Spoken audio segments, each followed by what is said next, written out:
One of the largest teacher unions, the American Federation of Teachers, says more than 90% of its members have already been vaccinated. Joining us now for more on that and the back-to-school push here is the president of that union, the AFT, Randi Weingarten, joins us now here alongside Yahoo Finance's education expert and reporter, Reggie Wade. Randi, good to be chatting with you again. Thanks for coming back on. I know you've been busy with a tour across the country with this push, the big campaign to get everyone back in school. Talk to me about what you're seeing in terms of preparedness and comfort levels out there, not just amongst parents, but teachers as well. So thank you for asking that question. And look, as we were saying in the break, July 1st,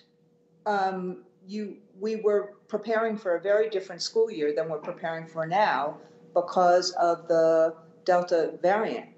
We are preparing to be fully in school all across the country. I want to assure parents of that.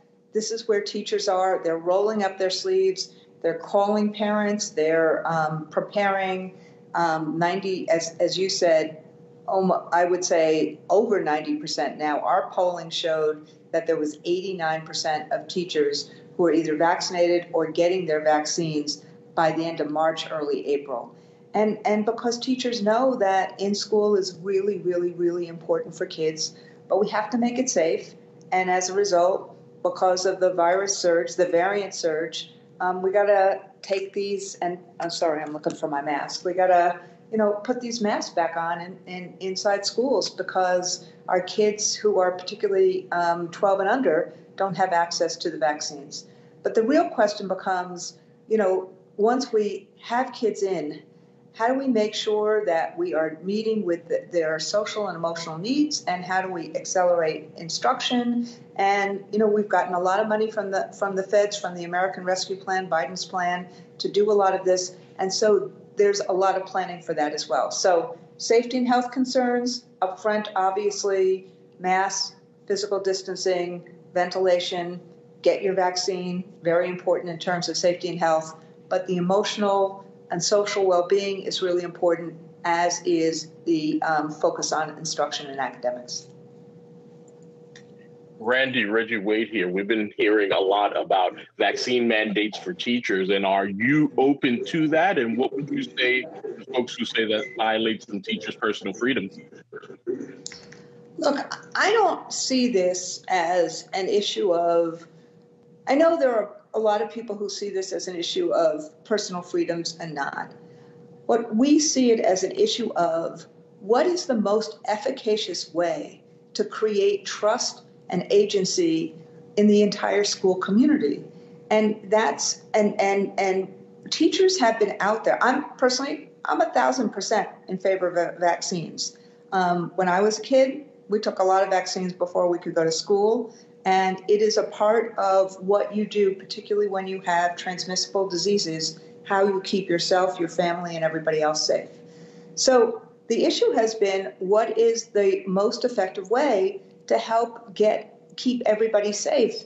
And so now that the Delta variant is raging so much, there are some districts, there are some other employers that are saying, is it time for us to do something for 100%, not 90%.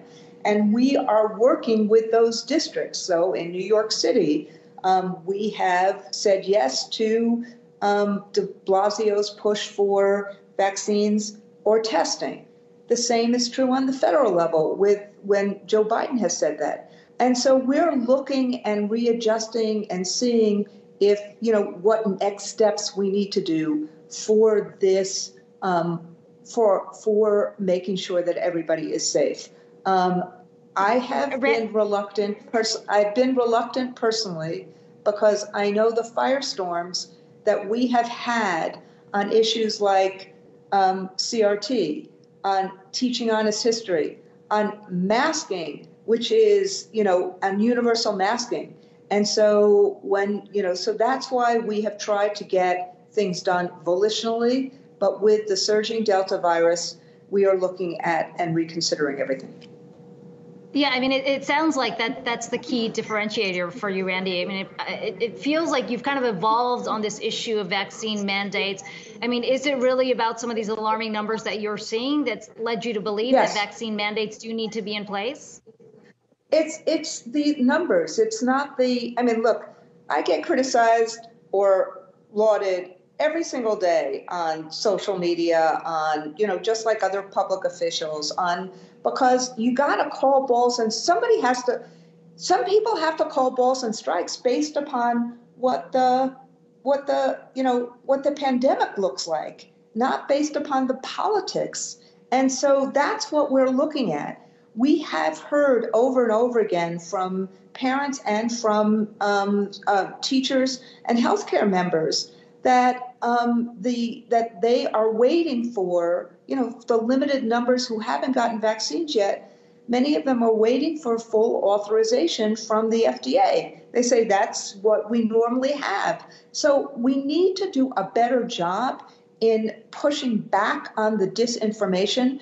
But for us, the way we look at this is that this is a matter of how do we deal with a community virus that harms people. And that's why the issue about universal masking and kind of looking at the data now and seeing with alarm in terms of the Delta virus, that is what is leading to, us looking at this again and seeing if more kind of mandamus or requirements as opposed to doing it voluntary is in order.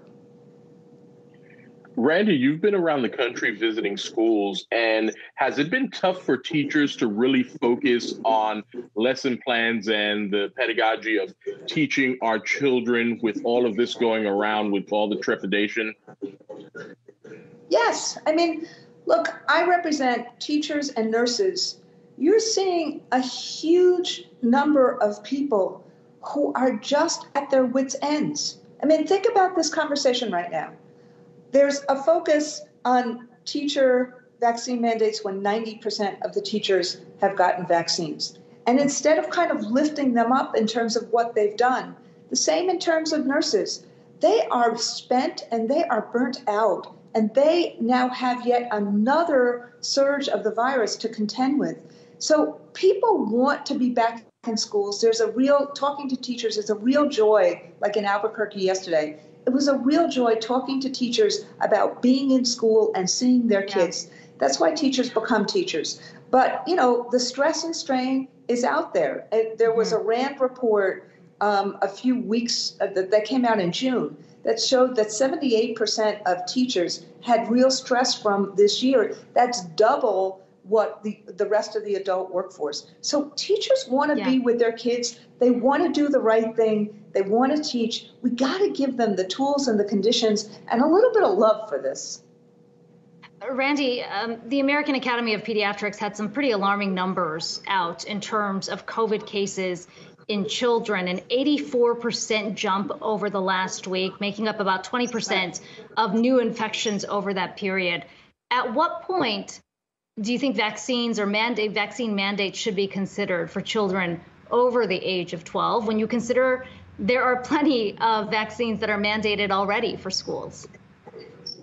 So this is, I'm always reluctant to wade into this because the moment I say anything, we're going to have that, that polarization. But I think that we have to be looking at how we make sure that every single student over 12 is vaccinated. I know a lot of this is going to be parental decisions. It's only 30% right now, which means that we've got to do a better job at helping all of our kids over 12 get vaccinated. There's a lot of misinformation out there. So our union is putting together, we do a lot of vaccine clinics. I'm doing one in St. Louis on Saturday. We know that schools are trusted emissaries, but we also know pediatricians are trusted emissaries.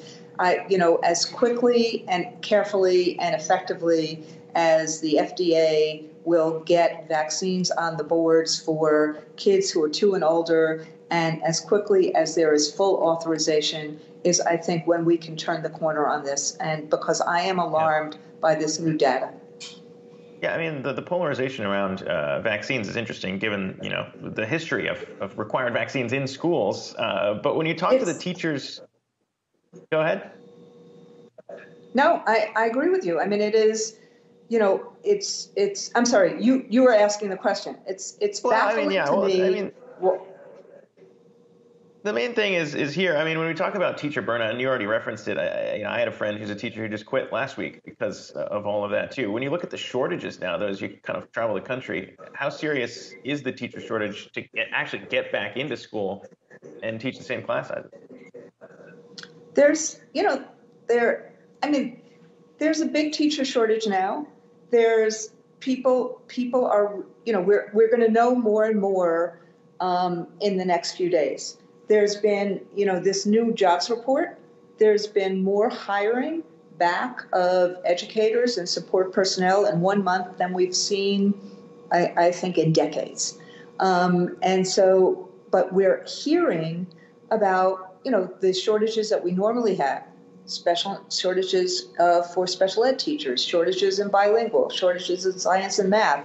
Those are getting more exacerbated. Shortages of school nurses, shortages of guidance counselors, they're getting more exacerbated. I'm hopeful that the feds, that Secretary Cardona will start actually collecting data again so that we can have actionable data. Betsy DeVos decided that, none of the data that would actually really help us, see what was really going on, it was not her thing, So we hopefully will be collecting that kind of data, but anecdotally, you're hearing about shortages all over. But teachers are really spent.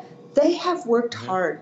It is not easy to teach on, remotely. What was really just impossible last year for both kids and teachers is hybrid, where half the kids are in your class. I mean, Reggie and I saw this when we went to White Plains with Secretary Cardona, that, half the kids are on a screen, 5 kids are in your classroom.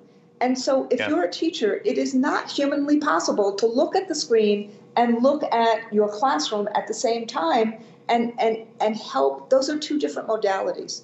So teachers are really stressed, but they want to teach. They love their kids. That's why they do this, and they want kids to thrive.